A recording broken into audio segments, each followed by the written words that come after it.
யார் யார் ஈச்சம்பழம் சாப்பிட்ருக்கீங்க பாருங்கள். இங்கே பாருங்கள், ஈச்சம்பழம் மரம் நிறைய இருக்குது. அதில் பழம் இருக்கா பார்த்து ஓ வாவ் சூப்பர், நிறையா பழம் இருக்குது ஈச்சம்பழம் மரத்தில்.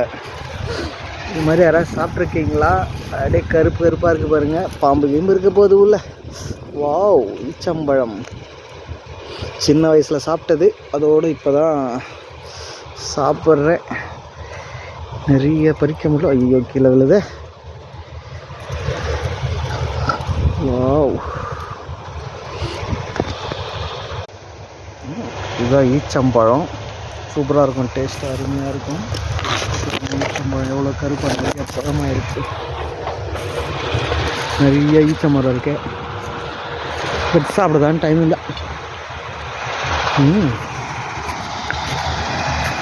ஈச்சம்பழம் கொட்டை.